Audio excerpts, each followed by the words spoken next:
meet Leah. Okay. Yes. Leah is 6 years old. She's adorable, right? I'm not biased or anything. And Leah has these philosophical days where she asks questions like, why is the sky blue? Or why can't people fly? And on the other day, she asked me, hey, Mom, why did Wix create their own JavaScript CI? And that's a great question, because she knows there are alternatives. But that conversation didn't really didn't actually happen. But I'm going to try to answer that for you today. But before we dive in, let me just introduce myself. Hi, I'm Einav. I'm into computers since the early 90s. I have 3 kids and 1 crazy dog. I started as a software engineer way back in the army. I've been at Wix for the past 7 years, and the last 3 years are at Falcon, where every day is an adventure, and after today, you'll understand why. So, to answer Leah's question, let's first look at the scale. At Wix, we have about 1,000 JavaScript developers, mobile, front-end, etc. They're working on 1,300 active GitHub repositories, and they are building 15,000 packages and node services. And that's a lot. Now, let's take a trip in history and see what was the CI experience for those developers before Falcon. So, in the prehistoric era, life before Falcon was slow. Everything ran every time, and it was only one package per build. So if you're working on a monorepo, which is a repository with multiple packages, you have to wait for all the builds to finish. So there was no monorepo support. There was very limited pull request support, and the builds were unstable. Log files were not required, so you wouldn't know which version of your dependency is installed in your CI. And all of this was done in a mesh of generic bash scripts that was very hard to maintain. So overall, very poor developer experience, both for our users and us. So we wanted a solution, and we had very minimal requirements. We wanted something fast. I heard someone said from the Fed Guild, he's not looking. Someone said, right? I heard that you said you wanted from master to deployment in under 10 minutes. Into production. And we wanted something reliable. And of course, we wanted monorepo support and pull request support. So what were the alternatives? Well, there weren't really any. Generic tools like Bazel added too much complexity. And there are JavaScript tools that can build monorepos, but they don't give a whole solution for all of Wix needs. And they also require configuration files in the repo themselves, and that means maintenance from the teams. So no alternatives. And then came Falcon. Yeah. Falcon. So, for those of you who are not JavaScript developers at Wix, I'm going to start with introduction of what is the CI experience today for our developers. Then we'll take a journey from a commit to a release candidate. We'll see the whole flow. And from that, we'll get the sense of the general architecture of Falcon. And in the end, we'll take a deeper dive into Falcon's heart, where all the magic happens. And by the end of the presentation, I hope you'll get familiar with Falcon, and maybe you'll learn something new. So what is the CI experience today with Falcon?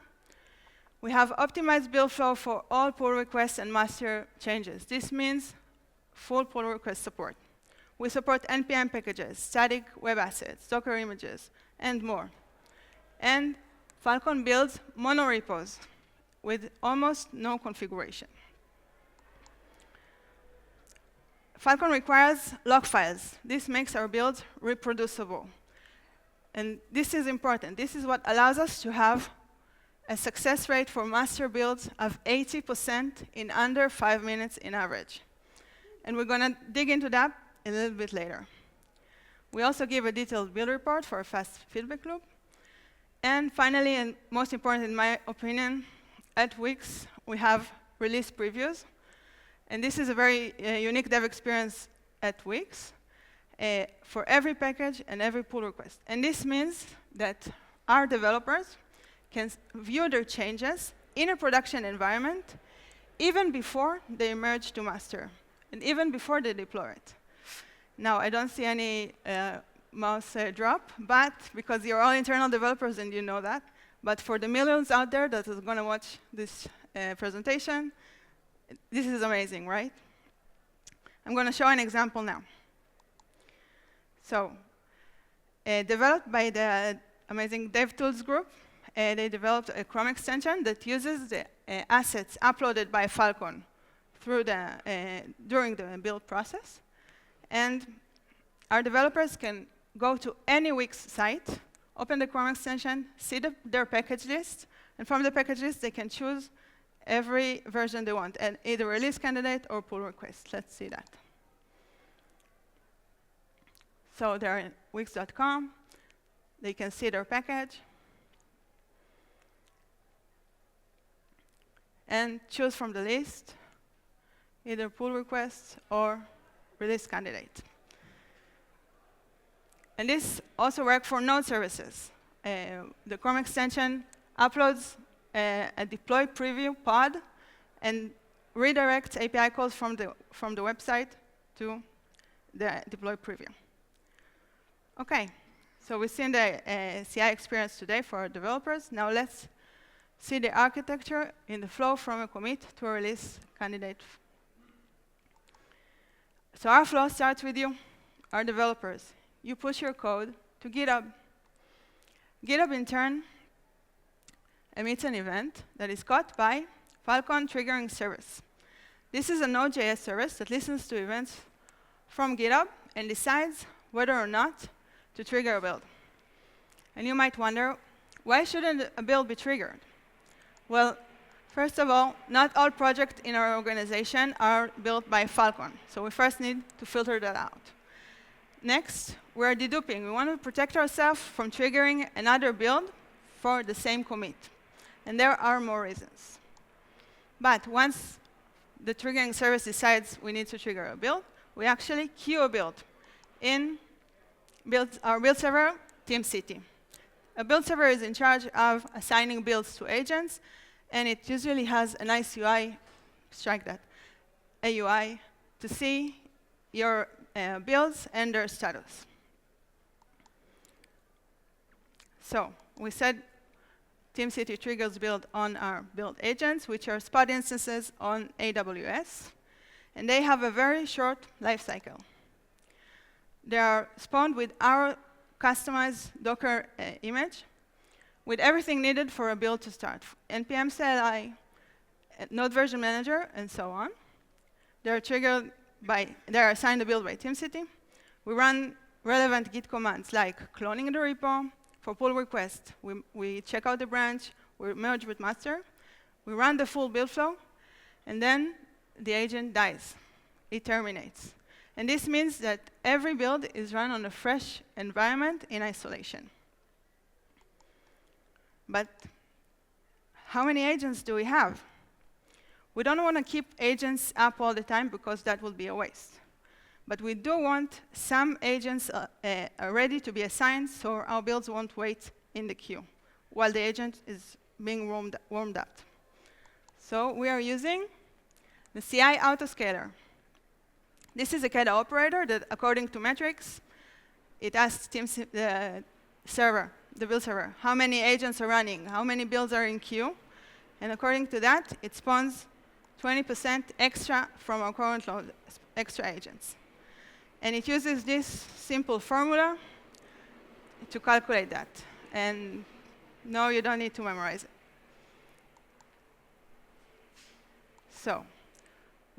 So we saw those build agents, and they run a command. This command is the Falcon runner. This is a Node.js CLI, and this is Falcon's heart. that runs the full build flow. During the build flow, we upload new versions, both for pull request and master, to different storage and registries. And we have Artifactory serve as our private registry. Uploading versions to storage is what allows us to have the preview releases for our pull requests. And for master flows, after we upload to the registries of the storage, we can deploy to production in our dev portal. Or for NPM packages, the end of the master flow is a published package in the registry, private or public one. So what happens in the end of the flow?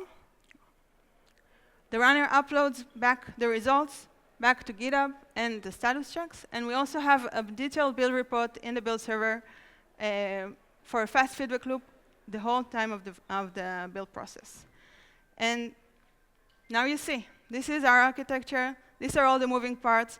And this is why every day is an adventure at Falcon. And now for a short announcement.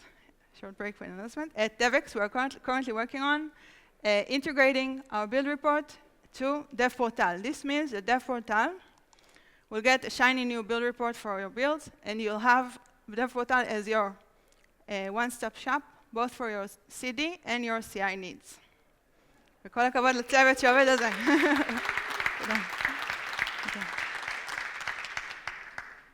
Okay, so we saw the flow, and now let's take a deeper dive into Falcon's heart, where you'll understand how exactly Falcon works.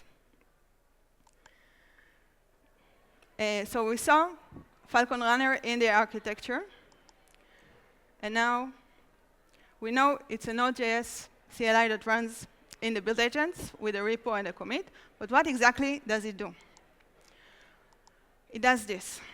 Now, don't get overwhelmed. I'm going to take you step by step and understand how Falcon creates this task graph. First, so we live in a world of monorepos, when we have different packages in the same repo, and they have different dependencies between them. In the JavaScript ecosystem, we are using management tools like Yarn or PNPM to manage our dependencies, both for intra and third-party packages. But what does it mean to have a package that's dependent on another one in the monorepo? It means that lib is some sort of a consumable NPM package, and app is a deployable package that consumes it and uses its shared code. And of course, there can be another app that's dependent on the lib, and another lib that has a shareable code that can be consumed by anyone in the monorepo. So now let's go to the build process. What happens for each package build?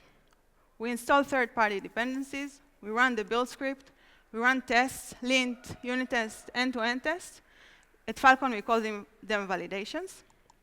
We upload the version to storage. At Falcon, we call this to publish. And in the end, we have an RC version in our CDN or registry. And at Falcon, we call this to promote. So a naive monorepo build will look like this. We'll start with the dependency. We install dependencies for the whole monorepo, run the build, run the test, publish, and promote. And now we can go on to the dependent one. We don't need to install dependencies. We already did this for the whole monorepo. So we run the build script, run the test, publish, and promote. But with developers, we want our build to run fast. How can we build faster? At Falcon, we're using concurrency and cache. Let's start with concurrency. So we saw the package dependencies. App is dependent on lib. But we also have task dependencies, where the publish task is dependent on the build. We need some sort of an output in order to publish. So if we take them together, if we look at everything together, we can see what can run concurrently. And in this example, for instance, the publish tasks can run together. So if we take the package dependencies together with the task dependencies, we'll get the famous task graph. And this is what allows us to have concurrency. How? we have our task graph, and now we have workers, few workers that are running the build, and we're BFSing through the graph using a queue to run the build in a concurrent way. In this example, we have three workers. In real life, in build agents, we're using the number of CPUs we have. So let's start. When we're BFSing through the graph, we want to start at the root. We're installing dependencies. Install dependencies get picked up by a worker. And now, once it's done, we can take the next available tasks and put them in queue. And in turn, available workers will pick them up. And so on through the graph. Now, in case we have more tasks than available workers, the tasks will wait in the queue until it's done, and available worker can pick them up. And this is how we finish the build. Less time, more workers take the tasks, and our build is faster, and in this case, was a successful build. So we've covered concurrency. Now let's talk about cache. First of all, the main reason we can use cache is that we have reproducible builds. We use log files, and that's how we know we can cache things, and the result won't change. At Falcon, we cache two things. We cache validation results, and we cache build outputs. But in order for the build to get anything from cache, we have to have some sort of a key. So at Falcon, our key is called a fingerprint. A fingerprint is a calculation of the package source code, the package dependencies fingerprint, root fingerprint for all the root files, and some sort of a seed number that allows us later, the Falcon team, to invalidate cache whenever we need to. So we want to cache validations, but just a moment, what are validations? Validations are test command together with a phase. Falcon allows our users to decide at which phase from available phases to run their tests. So we have, for instance, lean testing, unit tests, end-to-end tests. So lint will run on source, unit tests can run on our build output or the source, end-to-end tests usually run on a publish output. And it's very easy to configure in the package JSON file. Validations with a phase. So how does the cache work? Very easy. We only cache successful validations.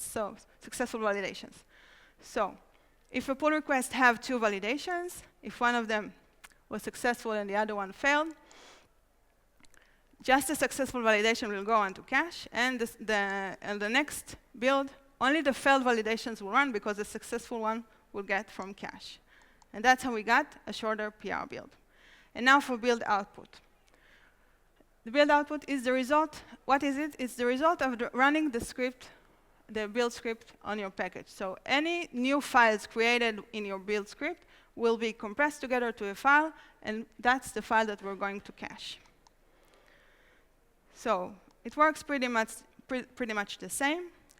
If we have a validation, so some sort of unit test that is dependent on the build output, then the build will be cached. So if the validation has failed, on the next build, we only run what's failed, but now we don't need to run the build again. We'll take the build from cache and run our validation. And now for the final part where it all comes together.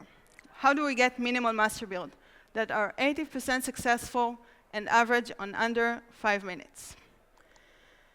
This is our task graph and for the pull request. If this pull request was successful and all validations were successful, we can now merge our code and start a master build. Master build ends with promoting the version, so we do have to add to the task graph our promotions. But now we go to our validation result cache and see whatever was successful we can remove from our task graph. And then we go on to our build output cache and remove all the already cached builds. And another thing is we talked about publish, and publish is uploading the output to storage. And we already did that in the pull request for the same fingerprint. So now we can also remove the publish. And our master build is installing dependencies and then promoting the version. And that's how you get a very fast flow from the moment you merge to master to the moment you can deploy your code. So we saw the Falcon experience, we saw the flow for commit to RC, and we saw Falcon runner in depth. And so to answer Leah's question, hypothetical question, why did we create Falcon? So we did it for you. We wanted you to have, like Falcon is the fastest bird alive, we wanted you to have your fastest CI. I hope that you find this presentation beneficial, and maybe you learned something new. There is so much more to Falcon. We have plugins, we have gradual rolling out our NPM package, we are dogfooding. Our PRs are built by its own code.